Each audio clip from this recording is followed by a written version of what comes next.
in April.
All right, it is 4:47 PM. I call this meeting of the Howard Go team to order. And I'll do a quick roll call. Principal Hollis. Present. Mr. Goldberg, he stated that he'd be out of town on business. Ms. Rosser. Here. Dr. Bryant. Present. Ms. Hill. Present. Ms. Bryant. Present. Ms. Jenke. Present. Mr. Baker. And Mr. England. Present. And we have a quorum, and we are ready to proceed. We'll start with the approval of the November 24th meeting minutes. Yes, everybody's gonna have a copy of it. That's for today. For today? That's not the last one. Any updates or changes to the November 24th meeting minutes, which are posted on the Howard Government website? All right, motion to approve. I make a motion that we approve the minutes from the previous meeting. Is there a second? Second. All those in favor? Aye. Any opposition? All right, that passes. And we have already reviewed the strategic plan and ranked our strategic priorities. Did anybody have any questions about that or anything they want to say, updates before we move into the budget? You might want to talk in the mic, because when I look back at the last meeting, I couldn't barely hear. Oh, okay. So as we have a forum, we approved the November 24th agenda, and we are discussing the strategic plan and the rank of our strategic priorities. We have approved both of those in prior meetings. However, I'm asking whether anybody had any questions, updates, thoughts before we move into the budget discussion.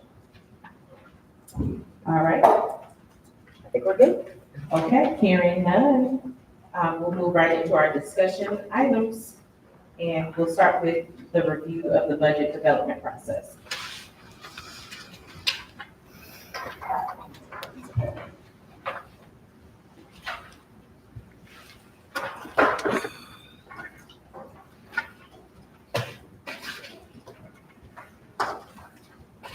All right, welcome. This is pretty much standard. These are norms that we have discussed every meeting.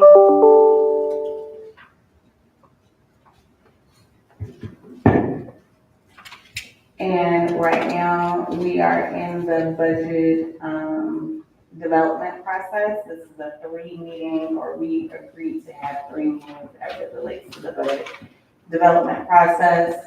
And, the last meeting that we had, we went over the strategic plan and reviewed our priorities. And we are in the budget parameters. No, maybe, I think that's on the wrong view right here. But, we're in step 3, that's what I thought, where we are going over the allocations that I received last week. The next meeting will be held to go over, the choices and how we're allocating the funds. And then, as you see, in the end of February is when I meet with HR and Mr. Brown to discuss and review our hiring. After that is done, I'm sorry. Step 4, it says that we're gonna meet and discuss and review, then we're gonna discuss the presented budget. I'm gonna present that at the next meeting in February. Then we have staffing conferences at the end of February. And then we come back at the beginning of March after those staffing conferences in order to make the final approval. Any questions about where we are, where we're going over the next month? Month and a half. Awesome. So we are in the budget allocation meeting where I'm going to give you a brief overview of what has been allocated. And this is for both the GO team members and the general public. This meeting is an opportunity for me to ensure that we are aligned to what our school key strategic priorities are and help everyone to gain an understanding of the budget allocation and provide any input that will help me to begin drafting that said budget. So let's go over the roles. My role is to design the budget and propose operational changes that can raise student achievement, flush out strategies, implement and manage them at the school level, focus on the day-to-day operations, serve as an expert on the school, and hire quality instructional and support personnel. The GO team's role is to focus on the big picture, positions and resources, not people, ensure that the budget is aligned to the school's mission and vision, and that resources are allocated to support key strategic priorities. I've entered in what we agreed upon with our strategic plan that we voted on, I think 2 meetings ago. And you have a copy of that said plan that was given to you today. And the next slide is the strategic plan priority rankings that we did in November.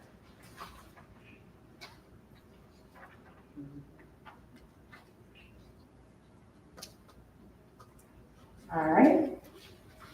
And so these are the parameters that I am proposing that we focus on based on these school priorities, utilizing data to meet the individual needs of students, And the rationale for that is to ensure that students are receiving maximized opportunities for achievement and remediation daily. Maximize the wraparound services, for example, nurse, school social worker, and counselors. This continues to be a need for our students, but we need to look closely at maximizing our budget to make this work. Increase, advance, or maintain advanced content in science while being inclusive through scheduling to include at least 5% of non-gifted learners. And the rationale for that is to ensure that we provide rigorous content to students while meeting the academic needs of all students. Maximize the intervention block daily. Remember, we reallocated the daily schedule to increase instructional time in academic core subjects in order to maximize the opportunities for small learning groups within the classroom. And we did that last year by eliminating the beyond the core period. That was the first 45 minutes of the day. And we're going to keep that said protocol and utilize the intervention block as a connections class, which is what we did this year. Ensure that students are receiving their interventions and accommodations needed for their success. So the rationale for that is so that we ensure that students are receiving maximized opportunities for achievement and remediation daily, which is what we said before. Focus on implementation. We got timeline for STEAM certification and collaboration within the cluster. So that is the staff and administration needed to have the space to build the PBLs, order the materials that we need, focus on the engineering design process and the criteria that's needed to move the school towards certification. And we have been talking about looking at pivoting or adding a subset to that, not just going for the DOE STEAM certification, but possibly adding in a side step with Cognia so that we can see some positive movement in that direction, because it's a lot to get STEAM certified for the DOE.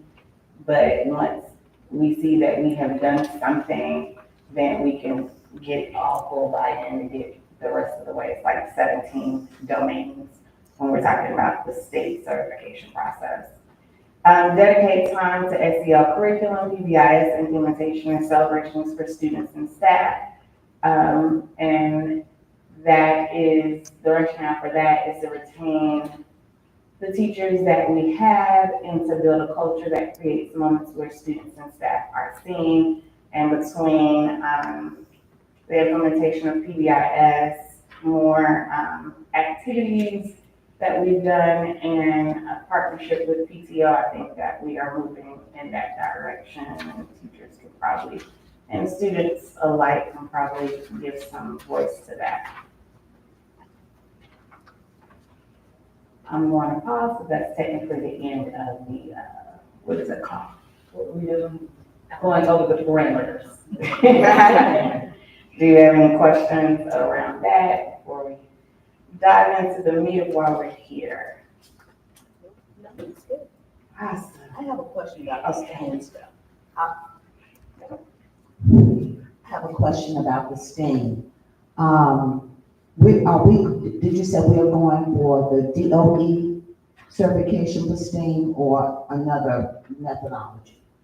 So the district shifted to everyone going for the DOE certification last year and eliminated the Cognia certification to meet the district standards of service.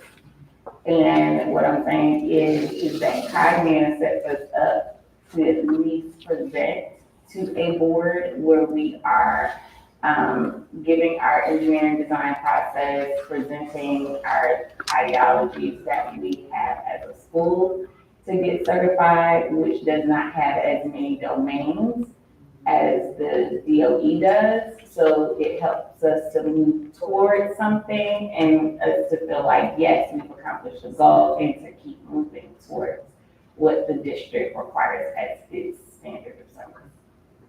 And no, you're fine. So that means, just so I understand, so doing that is also fulfilling. It's just like something that plugs into what we're trying to do. Correct. I mean, initially when we started doing signature programs, that was one of the options. And under the previous administration, they took that away as an option and required everyone to get DOE certified. Kind of like getting small wins, like to have. some- Yeah, I think that based on the history of the school, that small wins will help us to keep propelling forward. And so that is kind of my rationale for shifting, our focus to see if we can meet and accomplish that. We can get a small win. We can then put that in our signature as having some kind of STEAM certification, even I though love it does a not. small win. Yes. So that's the rationale for that. All right. So, go ahead. Okay. So we're going into the executive summary. I want to ground us in the fact that while these things look great, when you pull back the cover, it's not all that great. So I want to remind us that this is our last year for ESSER, which is CARES funding, that accounted for almost $300,000 a year. And we no longer have that at the end of this fiscal year. So, we were looking at what we have now. These are the parameters that we've been given. The proposed budget for operations of school is 11,820,000. I might be wrong. It's 867,000. Look at the sheet because this is like the most updated, like hot off the press. I finished this presentation Friday, and you can tell things are still changing, thinking. So literally, this has been updated since then. And it is $867,807. And this is reflecting, an enrollment of 1,067 students, which is a decrease of 9 students from this fiscal year. And what I've given you, a copy of is the delta change from the current year, which is FY '24, to next year, FY '25. So,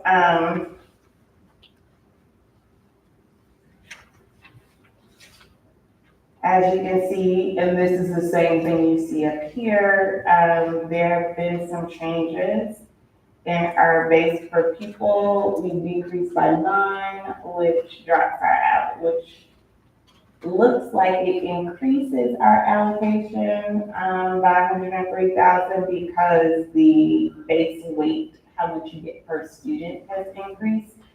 This current year, we were at 51.93. Next year, we'll be at 53.24 and 48 cents. Additionally, you see when you go under the poverty index, there has been a slight decrease in how much you get per pupil for poverty. And so that took away $33,000. Concentration of poverty, that took away some money. It was a slight decrease. Let's see, gifted, actually that was a slight increase in how much you get for weight. And you see a slight increase in the number of gifted students that are identified here.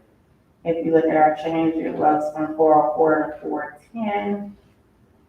Our ELL students, we have a slight decrease of 3 students, which also decreases the amount that is allocated for that characteristic or category. We don't get anything for small school. Incoming performance, we see a slight decrease there, and that is allocating extra funds for the number of students that come in at beginning level on the ELG. And so you see a slight decrease of 8 students there, and that is a lag year performance because we haven't hit the ELG. Yeah. And let's see what else changed. Our allocation for signature programming, it changed. It went up by $49,000. And then you see a lot of zeros as you go down that column. And then our field trip allocation increased slightly, $261. We have no title funds, so we have no Title I holdback or anything like that. The district stipends, that is there, but that number is not accurate either based on a conversation that I had earlier today. The flex is something that's new. It is supposed to give us a cushion because we lost the ESSER funds. And so they gave every school the same amount, and that's that $132,339. And then when you add those things up, that gives us our total allocations that you see there on your paper. And that brings us to the end. What I do want to point out is while you see an increase in dollars, understand that they increase how much teachers earn, which means it's an increase in how much they cost to maintain. And so we are at now to fund 1 teacher, it has increased by $14,000 per teacher. So that increase really is not necessarily a net increase when you allocate how much it's costing in the end. Just all that question. Okay. So I'm understanding that there's no Title I funds at all? Yes, we do not qualify for Title I. We have not qualified for Title I in many years. So it's just on here from last year? No, this is the standard sheet that every school gets, and certain schools do get title funds, but you know. So not since you've opened, you're only 3 years old, right?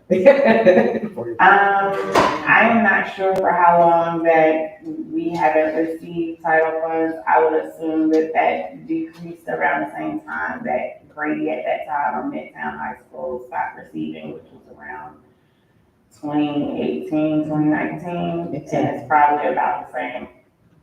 So even when they were in, they weren't receiving it. Exactly.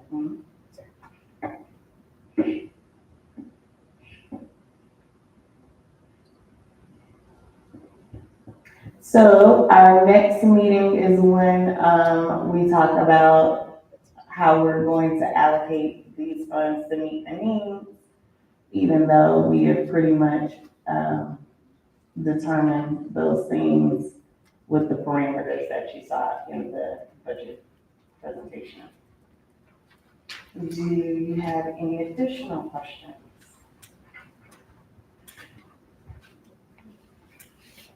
There's a lot, right? That's a lot. And for those that's new to this process or new to the Go team, and Ms. Becky and Dr. Brian can tell you, majority of the money is teachers. I mean, it's like, don't get excited. That's good though. Well, I'm excited that Yeah, I mean, I'm excited that the teachers got a raise. I'm of course excited that they did too. It's just, it costs more, and so It would be nice it to. is proving difficult to keep everything at the levels that we are in right now. So if, like you might, oh my God, if we, Remains too. No, we're really kidding. So, okay, so I have another question. So if where we are short on pays or whatever, or I don't know, whatever the term you would use, can fundraising, if funds are raised, like through the PTO or whatever, you can use those towards things? Correct. I've already started having conversations with foundations, because we use a lot of the ESSER funds to fund the software that we were using, or we have been using. And those numbers are upwards of almost 200,000. And so, Foundations has been working with us to plan for how they're going to help, lessen the, load. In other words, I'm trying to plan as though we're going to get paper money from somewhere. You will. Yeah, and it's not on this, and it'll be coming up in the next meeting, but we still have to keep a certain amount of this money for reserves in case we don't meet the number of students enrolled. Why is the enrollment projected to decrease? I can't answer that. There is someone who does I forgot what the technical term is for it, but how we treat it, and looking at the number of students in feeder schools and that are in our zone map. And based on a lot of formulas, this is what we are expecting to do, but it is projected that this will be the last year we should see a decline, and then we'll start going up. What is the school's capacity? 1,400 maybe, I have to look. Yeah. I want to say it's pretty high. Yeah, we're nowhere near it. I can't say we're nowhere near it, but we're not close.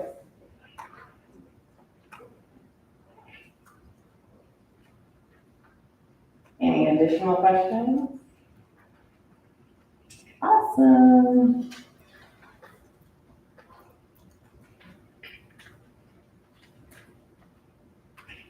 You want to move into the information?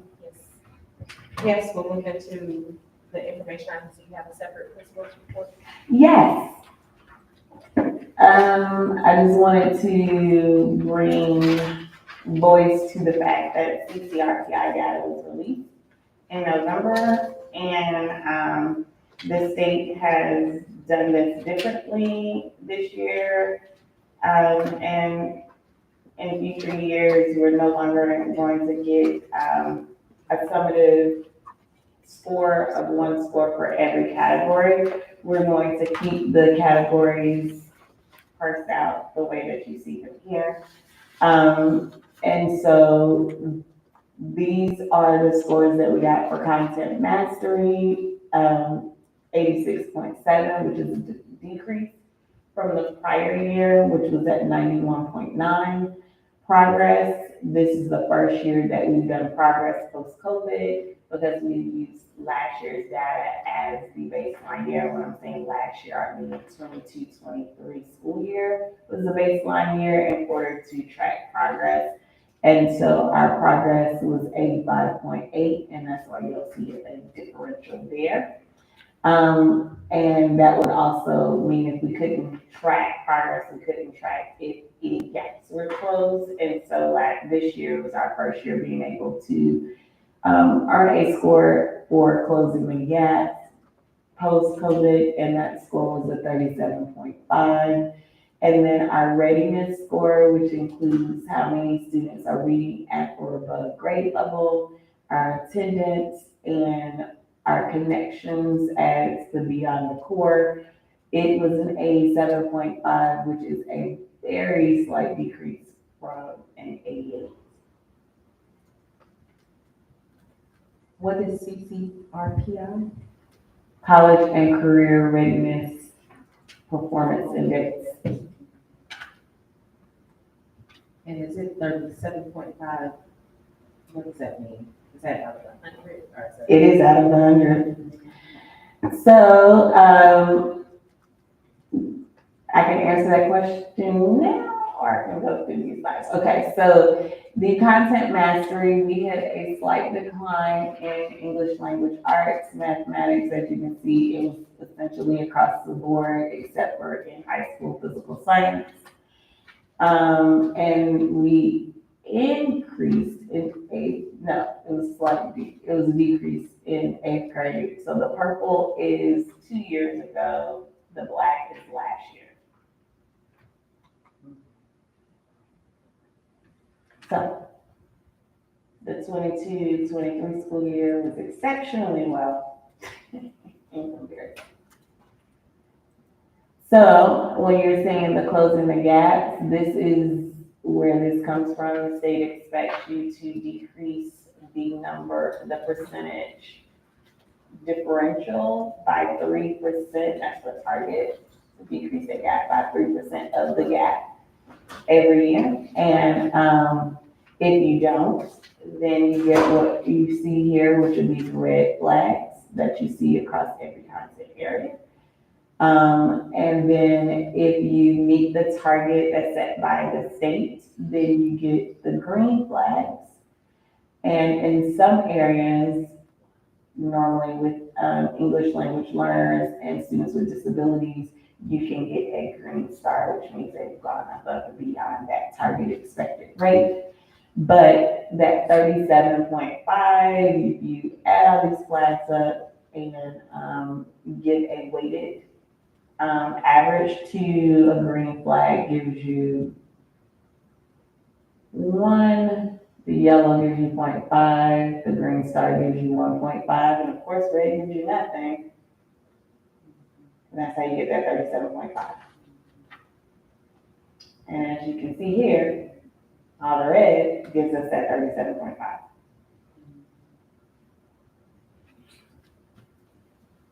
So this is this year, 1 year. So this is from last year. This is the summative data compiled by the state from the 22-23 school year. Yes, Which is the school year you were only here for half of the year. correct. Okay. And then what I wanted to leave us, because I don't want to leave us on anything negative, I wanted to leave us on what we've done this year. So this is the same data that you've seen already, but just bringing it back to our remembrance of how we're performing this school year. So this is our map data from fall to winter, so August to November, December. And as you can see, the data, and this is by grade level too. So the first 2 is 6, the next 2 is 7, the next 2 are 8. We're still performing better than we were at this time last year. And this is for math. This down here is showing the growth rate of the students based on the target RIT score. That's what the score is called in math, our RIT scores. The light green says that they met their target. The dark green says they exceeded their target. And then the red says that they didn't meet their target. So it doesn't mean they didn't grow. It just means that they didn't grow at the expected rate that was entered in. So that is for math. And then for reading, this is what we see here. But again, reminding ourselves that we're still in a better space than we were this time last year. And I'm really, really proud of our staff because, in that 37.5, that's the progress, right? And when we compare the growth rate of us against the other, ABS traditional middle schools, we had the highest growth for ELA and the second highest growth in math for the district. And I'm very proud of them because normally we're accustomed to just having the highest in achievement. But to have the highest in achievement and growth, it really speaks to the strategies and the things that we've implemented here and the fidelity for which the teachers are doing their work. So that means, That means our students who were in red moved. In theory.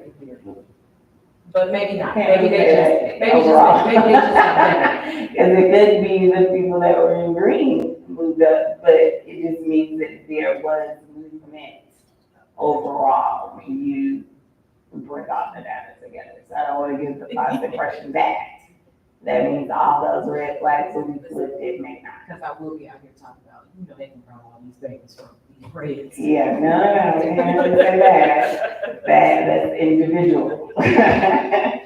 great job. Yeah. So that is the end of the report, unless I want to add in some non-academic information. The boys and the girls basketball teams are both in the playoffs. And one of the coaches is in the room. So that's good, and I think we are doing tryouts pretty soon for track and spring sports. Our academic bowl team placed third. Our spelling bee participant placed third in the district spelling bee. Lacrosse system. Lacrosse has started. Let's see, what else am I missing? Oh, our, the awards day is tomorrow. The social science fair students did really well with some kids to place first. And, yeah, we're doing a lot. It's a lot of stuff. Oh, yeah, our dance team competed in, a dance competition for Metro Atlanta. They placed third. Great. There you go. So we have a lot going on, both academic and athletic and extracurricular, I guess. So, I just think that just helps us to be well-rounded. I know that there's been some concerns around, the hall suites that are occurring. And I just want to point out that the goal is to get the students to class on time. And that is a strategy that helps us not to have to use the student code of conduct and mark the child tardy and do a referral for behavior. So let's encourage, I think the conversations may lend itself not to focus on what our focus should be, which is encouraging the kids to get to class on time. Because if they were in class on time, they would not be participating in the hall suite. What is that? That is when the teachers close the door and the administrative team gathers the kids that are late. Yeah. Yeah. And it is not done, I mean, the kids that are in the classroom are in the classroom, which is the majority. And so it's not putting anyone on the spotlight. It is literally just to have conversation and urge them to not have conversations at the lockers and take their time and get into class because you're missing instruction. And if we want to see the progress that we've been seeing, we have to adhere to the rules and be in instruction. We're telling teachers to teach from bell to bell, then you have to be present from bell to bell. That is all I have. Thank you, Principal Hollis. You're Our CAT representative is out, so we'll get that report next time. The math community meeting, I thought it went really well. Principal Hollis spoke with our administrators and was able to give some feedback from the district level. I think, and I want to say, I feel like that was very well. It's not on? It's on, she just. Oh, I'm not, I just started y'all in like this uncomfortable.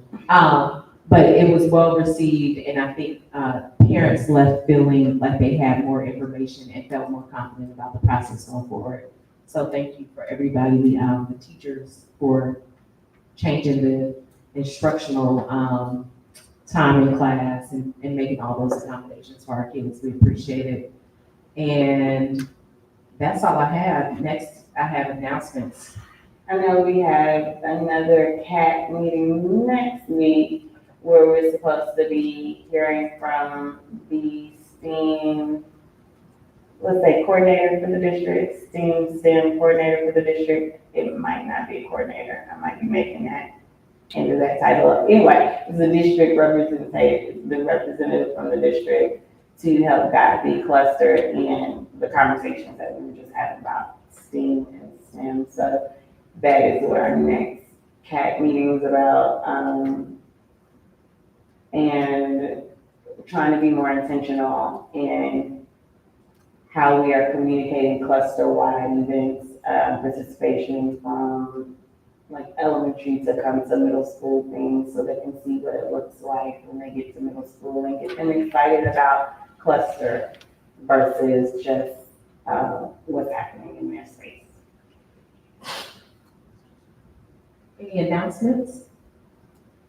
I will say this, there is a curriculum, the book for social studies and math are available for parents to have a look in the parents' room, which is at the front of the school. So if you're hearing this and haven't had an opportunity, please go review the books, give your feedback. There's a QR code so you can give your feedback.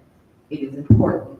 We're talking about curriculum and what we want to see, that we take these opportunities, and those books will be used next school year. Whichever one is decided upon, yes. So it's important feedback. So please, if you haven't looked. And then we have our meetings. Our next meeting is February 13th. January 23rd, that's today. That's today. Our next meeting is February 13th, March 12th, and April 16th. The February 13th and March 12th will be budget meetings. So please tune in, give us your feedback, let us know if you have any questions, suggestions, concerns. And then our final meeting will be April 16th. Do we have any public comment? I was about to look. I have two quick announcements.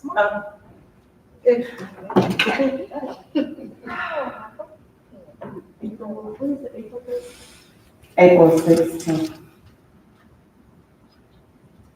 Hey, just two quick announcements. One, please, for all Go Team members, please remember to do your budget training. The video is about 5 minutes. There's only 10 questions, 15 minutes, you're done. The other thing is that we have opened up declarations for the 2024 Go Team elections. Every school is going to need at least two parent guardian candidates and at least two non-supervisory instructional staff candidates. So if you are interested in serving on the Go Team and being part of these conversations, please go to apsstrongschools.com and submit your declaration. Thank you. And in alignment with that, there will be another calendar survey coming out soon. They took the input from the open questions and are supposed to be developing what the next 3 years, not next 3 years, but starting FY 26 through 29, those next 3 years. The next school year calendar is already set and it is published, but if anyone wants to be on the lookout and be heard, that should be coming out in the next month. All right, any additional announcements? No public comment? I will take a motion to adjourn. I love I can't say it's no public comment. Oh, wait, one second. I moved too fast. And just everyone be aware that's listening, we post a lot on the PTO Facebook pages so that you can keep up with the surveys of what's going on at the school. So if you haven't joined, please join. The name of the Facebook page? You know the name of the Facebook page? Well, there's one for each grade. One second. Hand it over to an expert. I mean, I only have the one that I'm in. It's okay. Damn. You can just say PTO sponsored Facebook page. I think she can get it for the minute. Oh, okay. Oh, Oh, don't worry. And it comes out in the Rams report. It's like a We had no new, public comment. All right, there being no public comment, I will take a motion to adjourn. I will motion to adjourn. Second, I'll second. all right, all those in favor? We are Any opposed? Motion. It was Ms. Jakey and Dr. Brown. All right, we are adjourned. It is 5:30. That's I know, right?